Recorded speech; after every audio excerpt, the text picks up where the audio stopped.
आपल्याला खात्री देतो की माझ्या दोघही शहरातली जनता ही 100% दोघही नगरपालिकेवर शिवसेनेचा भगवा फडकवल्याशिवाय राहणार नाही। खरं म्हणजे अमोल भाऊंची सेवानिवृत्त होण्याची व्यवस्था मला वाटतं गिरीश भाऊ आणि मंगेश दादांनीच करून 28 तारखेला चाळीसगावला आहे। त्यांनी फक्त आव्हान केलं नव्हतं, तर त्यांनी जाहीर सत्कार माझा सांगितला होता। पण मंगेश दादा सारख्या किरकोळ व्यक्तीकडून माझा सत्कार व्हावा अशी माझी अजिबात इच्छा नाही। माजी मुख्यमंत्री एकनाथजी शिंदे हे उद्याला जळगाव पाचोऱ्याच्या दौऱ्यावर आहेत आणि या ठिकाणी पाचोऱ्या या ठिकाणी त्यांची जाहीर सभा जी आहे ती आयोजन करण्यात आली आहे। याबाबतची माहिती जी आहे ती आमदार किशोरप्पा पाटील यांनी दिलेली आहे आणि यावर अधिक बोलण्यासाठी ते स्वतः आपल्या सोबत आहेत। आपण काय सांगाल? खरं तर माजी मुख्यमंत्री एकनाथजी शिंदे उद्या या ठिकाणी दौऱ्यावर आहेत, कोणत्या ठिकाणी कार्यक्रम असणार आहे, या कार्यक्रमाला कोणाकोणाची उपस्थिती लाभणार आहे? हो, नक्की महाराष्ट्राचे माजी मुख्यमंत्री, आत्ताचे उपमुख्यमंत्री तथा नगरविकास मंत्री आणि सगळ्यात महत्त्वाचं जे पद त्यांच्याकडे आहे ते पद म्हणजे या महाराष्ट्रातल्या सगळ्या लाडक्या भगिनींचे लाडके भाऊ आणि सर्व तरुणांचे लाडके मामा एकनाथजी शिंदे साहेब यांची उद्या पाचोरा आणि भडगाव येथे जाहीर सभा आयोजित केलेली आहे। साहेबांनी वेळ दिलेला आहे। मला वाटतं उद्या 3:30 ते 4च्या दरम्यान ते भडगावला येतील आणि 4:30 ते 5च्या दरम्यान ते पाचोऱ्याला येतील। मला खात्री आहे की एक ऐतिहासिक सभा दोघही ठिकाणी, पाचोरा असो की भडगाव, या दोघही ठिकाणी त्यांच्या अतिशय उत्स्फूर्त असे जाहीर सभा या ठिकाणी होणार आहेत। अगदी प्रत्येक प्रभागातले सगळी जनता ही वाजत गाजत त्या ठिकाणी येतील असा मला आत्मविश्वास आहे। ओके, खरं तर उद्याची सभा नेमक्या कुठल्या मुद्द्यावरून गाजेल असं वाटतं? मला असं वाटतं की आमच्या ह्या सभा कुठल्या मुद्द्यापेक्षा सगळ्यात महत्त्वाचा मुद्दा आमचा आहे तो म्हणजे विकास। मला अतिशय अभिमानाने, स्वाभिमानाने आणि आनंदाने सांगावंसं वाटतं की या राज्याचे माजी मुख्यमंत्री आणि आताचे उपमुख्यमंत्री, आमचे मुख्य नेते आदरणीय एकनाथ शिंदे साहेबांची जी कारकीर्द 2.5 वर्षाची राहिलेली आहे ती खऱ्या अर्थाने नायक पिक्चर सारख्या अनिल कपूरची एका दिवसाच्या मुख्यमंत्र्यासारखी राहिलेली आहे। त्यांनी 2.5 वर्षामध्ये, आपण पाचोरा आणि भडगाव शहराकडे एकदा बघा की ते मुख्यमंत्री आणि नगरविकास मंत्री असल्याने खऱ्या अर्थाने या दोघही शहरांमध्ये एक ऐतिहासिक विकास त्यांनी खऱ्या अर्थाने या दोघही शहरांमध्ये केला। मी नाममात्र आहे, मी एक आमदार आहे, परंतु नुसता आमदार म्हणून मी कुठलाही विकास करू शकत नाही। त्या आमदाराला न्याय देणारा मंत्री त्या डिपार्टमेंटचा, त्या विभागाचा असला पाहिजे आणि त्यांनी त्या विभागाला इतका मोठा न्याय दिला की मला अतिशय आनंदाने सांगावं असं वाटतं की भडगाव शहरामध्ये 133 करोड रुपयाची पाणी पुरवठ्याची योजना माननीय एकनाथ शिंदे साहेबांनी मंजूर केली। ड्रेनेजची योजना मंजुरीच्या प्रतीक्षेत आहे। रोड दिले, सगळे ओपन स्पेस आपण डेव्हलप केले। MH54 सारखं RTO कार्यालय आपल्याला त्या ठिकाणी दिलं। असे अनेक कामं या शहरातल्या सगळ्या ओपन स्पेस आपण डेव्हलप केल्या। तीच परिस्थिती पाचोरा शहरात सुद्धा आहे की पाचोरा शहरामध्ये सुद्धा पाणी पुरवठ्याची योजना असेल, ड्रेनेजची योजना असेल, रस्ते असतील, सगळ्या ओपन स्पेस असतील, अनेक प्रकारच्या डेव्हलपमेंट एकनाथ शिंदे साहेबांच्या त्या 2.5 वर्षाच्या कार्यकाळामध्ये झाल्या आणि त्याच्याने या पाचोरा आणि भडगाव शहराचा चेहरामोहरा बदलण्याचं काम या विभागाच्या माध्यमातून या ठिकाणी झालेलं आहे। त्याच्यामुळे प्रचंड जनता या मतदारसंघातली खुश आहे। त्यांना मी नेहमी विचारतो की तुम्ही 10 वर्ष फक्त मागे बघा आणि 10 वर्षानंतर आत्ता बघा की पाचोरा आणि भडगाव शहरामध्ये काय परिस्थिती आहे।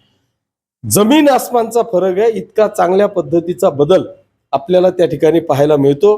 त्याच्यामुळे निश्चितपणे सर्व जनता ही एकनाथ शिंदे साहेब आणि माझ्या पाठीशी खंबीरपणे उभी राहील याचा मला आत्मविश्वास आहे। कालच्या दिवशी खरं तर पाचोऱ्यात नामदार गिरीश महाजन येऊन गेले। या ठिकाणी त्यांचं असं विधान होतं की पाचोऱ्याचे 28 जागा असतील किंवा भडगावचे 24, या सर्व जागांवरती भाजपाचा झेंडा फडकवल्याशिवाय राहणार नाही। नेते कुठलेही असो, खरं म्हणजे गिरीश भाऊ हे फक्त भाजपचे नेते नाही तर आमचे ते युतीचे नेते आहेत। त्यांनी जे भाकीत केलेलं आहे, आपल्याला जर का आपल्या कार्यकर्त्यांचा आत्मविश्वास बळवायचा असेल तर अशा प्रकारचे विधानं ते करावे लागतात। परंतु मी गेल्या 25 वर्षापासून या जनतेची सेवा करतोय. नुसती सेवा करत नाही, तर मी विकासाच्या दृष्टिकोनातून प्रचंड असा विकास या शहरामध्ये केलेला आहे. आणि तो कागदावर नाही, तो त्यांच्या डोळ्यासमोर पाचोरा आणि भडगाव शहरवासियांच्या डोळ्यासमोर तो विकास दिसतोय. त्याच्यामुळे माझ्या पाचोरा आणि भडगाव शहरातली जनता या विकासाच्या पाठीमागे खंबीरपणे उभी राहणारी ही जनता आहे. त्यांच्या हृदयात आम्ही स्थान निर्माण केलेलं आहे. ते मला त्यांच्या हृदयापासून कधीही दूर करणार नाहीत याचा मला आत्मविश्वास आहे. त्याच्यामुळे कोणी काय सांगितलं याच्यापेक्षा मी या मतदारसंघाचा स्थानिक आमदार म्हणून विकास केलेला आहे, म्हणून मी आपल्याला खात्री देतो की माझ्या दोघही शहरातली जनता ही 100% दोघही नगरपालिकेवर शिवसेनेचा भगवा फडकवल्याशिवाय राहणार नाही याचा मला 100% विश्वास आहे. ओके, खरं तर भाजपाचे या ठिकाणी असलेले पदाधिकारी अमोल शिंदे यांनी असं वक्तव्य देखील केलं आहे की किशोरप्पांनी या ठिकाणी 28च्या 28 जागा निवडून दाखवाव्या. मी या ठिकाणी राजकारणातून स्वइच्छेने सेवानिवृत्त होईल, अशा प्रकारचं जर का आमच्या निवडून आल्या तर किशोरप्पा सेवानिवृत्त होतील का, असं आव्हान किंवा अल्टिमेटम तुम्हाला दिलंय. नाही, खरं म्हणजे अमोल भाऊंची सेवानिवृत्त होण्याची व्यवस्था मला वाटतं गिरीश भाऊ आणि मंगेश दादांनीच करून ठेवली. कारण त्यांची व्यवस्था त्यांनी वैशालीताई असेल किंवा दिलीप भाऊ असतील यांच्या माध्यमातून अमोल भाऊंची निवृत्त होण्याची व्यवस्था गिरीश भाऊ आणि मंगेश दादांनी करून ठेवलेली आहे. त्याच्यामुळे मला त्यांची व्यवस्था करण्याची आवश्यकता नाही. ओके, खरं तर मंगेश दादा या ठिकाणी येऊन गेले. या ठिकाणी तुम्हाला सांगितलं की तुम्ही 40 गावात येऊन एकही नगर सेवक निवडून दाखवा, अशा प्रकारचं आव्हान देखील तुम्हाला केलंय, खुले आव्हान केलंय. मी 28 तारखेला 40 गावला आहे. त्यांनी फक्त आव्हान केलं नव्हतं, तर त्यांनी जाहीर सत्कार माझा सांगितला होता. पण मंगेश दादा सारख्या किरकोळ व्यक्तीकडून माझा सत्कार व्हावा अशी माझी अजिबात इच्छा नाही. जर सत्कारच व्हावा तर तो एखादा मुख्यमंत्री, उपमुख्यमंत्री अशा व्यक्तीकडून जर सत्कार झाला तर मला आनंद वाटेल आणि ती सत्काराची वेळ त्यांच्यावर येईल. पण मंगेश दादा सारख्या किरकोळ व्यक्तीकडून 3 टर्म आमदार असलेला आणि 25 वर्ष राजकारणात झालेल्या किशोरप्पा त्यांच्या सत्काराचा भुकेला नाही. ओके, खरं तर आपल्या 28च्या सभेकडे संबंध 40 गाव वासियांचं लक्ष लागलेलं आहे. कशा पद्धतीने तुम्ही त्या ठिकाणी ती सभा गाजवणार आहात? नाही, मला असं वाटतं की मंगेश दादाला राजकीय जो काही प्रवास आहे आमदारकीचा तो 6 वर्षाचा आहे. माझा जो प्रवास आहे तो 11 वर्षाचा आहे आमदारकीचा. राजकारणाचा माझा प्रवास 25 वर्षाचा आहे. मंगेश दादाचा मला माहीत नाही. मला एवढंच माहिती आहे की मंगेश दादा उन्मेष दादाची बॅग घेऊन फिरायचे, एवढं मला माहिती आहे. त्याच्यामुळे त्यांचा किती प्रवास आहे याच्या बाबतीतही नाही. पण त्यांनी आपली लेवल सोडून मी मंगेश दादा असतील किंवा गिरीश भाऊ असतील यांच्याविषयी म्हणण्यापेक्षा महायुतीवर सुद्धा शब्द बोललेलो नसताना त्यांनी या ठिकाणी येऊन आपली लेवल सोडून ज्या पद्धतीने माझ्यावर ते बोललेले आहेत त्याचा समाचार मी पत्रकारांच्या माध्यमातून नाही तर सभेत येऊन त्या ठिकाणी मी घेणार आहे. ओके, परंतु याची सुरुवात मात्र आपण केली शोकसभेतून अजिबात केलेले नाही. मी जी काही सुरुवात केलेली नाही याचं कारण असं आहे की ज्या पद्धतीने तुम्ही जर का श्रद्धांजलीला राजूदादांच्या असाल तर त्या श्रद्धांजलीमध्ये आदरणीय मंगेश दादा अशा पद्धतीची श्रद्धांजली व्हायली की ते असं वाटत होतं ही राजकीय सभा आहे. आणि राजूदादांचं त्यांच्यासह त्यांचे सर्व कार्यकर्ते इतकं कौतुक करत होते की मला असं वाटत होतं की कदाचित मंगेश दादा राजूदादांच्या धर्मपत्नी पद्मजाताईंना बिनविरोध काढता का काय अशी परिस्थिती संपूर्ण 40 गाव शहरात होती. आणि म्हणून मला असं वाटलं महाराष्ट्रामध्ये अशा अनेक उदाहरणं आहेत की एखादा आमदार जर का एक्सपायर झाला, दुर्दैवी घटना जर का त्यांची घडली तर त्यांच्या घरच्यांच्या विरोधात कोणीही उमेदवार देत नाही. असे अनेक उदाहरणं मी तुम्हाला पूर्ण महाराष्ट्रातले दाखवून देईल. मला तेच वाटत होतं की इतका खानदानी विरोधक मंगेश दादा सांगत होते तर मग इतक्या खानदानी विरोधकाच्या परिवाराला एक छोटीशी नगरपालिकेच्या नगराध्यक्षाची भेट तुम्ही देऊ शकत नाही. मग हे जे सगळं चाललं होतं हे नाटक होतं का? हा खऱ्या अर्थाने प्रश्न माझा त्यांना आहे.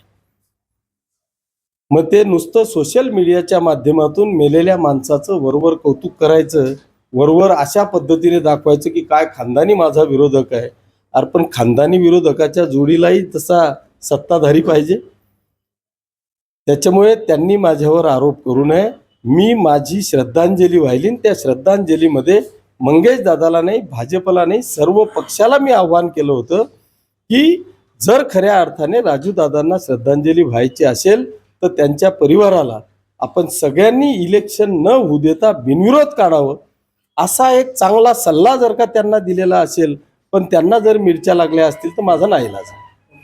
खरं तर राजीवदादा देशमुख हे गेल्यानंतर एक सहानुभूतीची लाट जी आहे त्यांच्या घराप्रती उसळल्याचा बघायला मिळाला आणि त्या अनुषंगाने मी त्या ठिकाणी शोकसभेमध्ये या ठिकाणी जो वातावरण आहे तो त्यांना बिनविरोध करावं, त्यांच्या पत्नीला पद्माताईला, अशा प्रकारचा तो वातावरण असल्यामुळे मी त्या ठिकाणी शोकसभेतून एक सहानुभूतीपूर्वक मी त्या ठिकाणी विधान केलं. परंतु त्यांना मिरच्या लागल्या असतील अशा प्रकारचा बोचरी टीका जी आहे ती किशोरप्पा पाटील यांनी द न्यूज क्रीडाशी जोडून व्यक्त केला आहे. द न्यूज क्रीडासाठी मी जीवन चव्हाण, पाचोरा, जळगाव.